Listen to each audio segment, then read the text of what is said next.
एक दिन रोहन बर्फ की पहाड़ियों में स्कीइंग करने गया था। जब रोहन वहां से वापस लौटा घर तो उसने देखा कि उसके घर पर कुछ अमूल्य सामान चोरी हो गई थी और रोहन बहुत ज़्यादा परेशान होने लगा। और रोहन तुरंत जासूस मेहुल को फ़ोन करके बुला लेता है और तुरंत मेहुल रोहन के घर पहुंचता है। और जब जासूस मेहुल ने रोहन के घर के बाहर चोर के पैरों के निशान देखता है तो उसका शक रोहन के परिवार वालों को पड़ जाता है और मेहुल तुरंत पूछताछ जारी करता है। मेहुल सबसे पहले मिलता है रोहन के चाचा से और उसके चाचा कहता है, सर मेरे पैर में तो चोट है और मैं बिना व्हीलचेयर का चल नहीं पाता हूँ, तो अपने पैरों से चलकर कहाँ चोरी कर पाऊंगा। जासूस मेहुल उसके चाचा से मिलने के बाद उसके बहन से मिलता है और उसके बहन कहती है, क्या हुआ सर? मैं तो अमेरिका में थी, मैं तो अभी अभी आई हूँ, मैं तो अपने घर पर ही आराम कर रही थी, मेरे को इसके बारे में कुछ नहीं पता। मेहुल रोहन के बहन के मिलने के बाद तुरंत उसके चाची से मिलता है। क्या हुआ सर?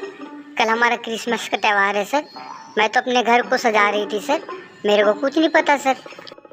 इतने पूछताछ के बाद मेहुल जो है आखिर चोर का पता लगा ही लेता है। लॉजिक आप लोग कमेंट पर जल्दी बताइए कि इन तीनों में से रोहन के घर में चोरी किसने किया। लॉजिक जाहिर सी बात है, रोहन के घर में उसके चाचा ने चोरी किया। गाइस, रोहन के घर के बाहर पैरों के निशान के साथ साथ बैसाखी का भी निशान दिखाई दिया है और आपको तो पता है कि रोहन के चाचा के पैरों में तो चोट है। जाहिर सी बात है कि वही बैसाखी के माध्यम से चोरी किया है।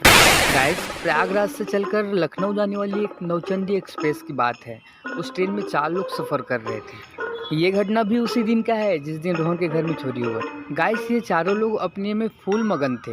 कोई चाय पी रहा है तो कोई पेपर पढ़ रहा है तो कोई गाना सुन रहा है तो कोई नींद भर के सो रहा है। और ट्रेन भी बहुत सुंदर हंसी वादियों और पहाड़ों के बीच से गुजर रहा था। सफ़र का आनंद ही अलग था, सुहाना सफ़र। ट्रेन तभी एक गुफा से होकर गुजरती है और डिब्बा में पूरा अंधेरा सा छा जाता है। जब ट्रेन गुफा से होकर निकलती है तो पता चलता है कि नैन्सी का तो ब्रांच ही गायब हो जाता है। नैन्सी आसपास बैठे लोगों को पूछती है, भाई साहब, मेरे ब्रांच को कोई रखे हो क्या?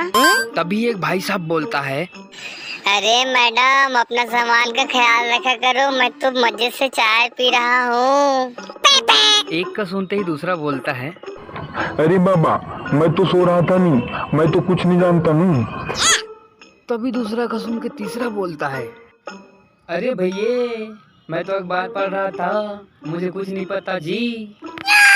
तो गाइस, अब बताइए आपकी बारी है कि इन तीनों में नैनी का ब्रांच किसने चोरी किया। बताइए बताइए। गाइस, ये कॉमन सी लॉजिक है।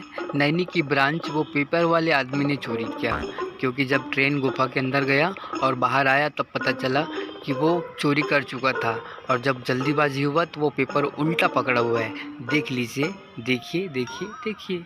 गाइस, वही सुपर बाजार के मालिक जैसन वो चोरी से बहुत परेशान थे।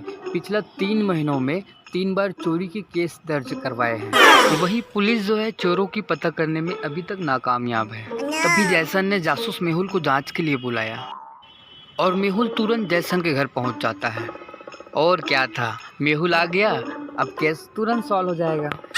मेहुल जैसन से 3 दिन का सीसीटीवी फुटेज मांगता है और सीसीटीवी फुटेज चेक करने लगता है। पहला दिन का फुटेज में ये 4 लोग नज़र आ जाते हैं। एक छोटा सा बच्चा है, एक लड़का है और एक लड़का और है जिसके पैर में पट्टी लगा हुआ है और एक लेडीज नज़र आता है। और दूसरा दिन का फुटेज में फिर ये 3 लोग नज़र आते हैं। वही एक बच्चा है, एक लेडी है और एक लड़का है जिसके पैर में पट्टी लगा हुआ है।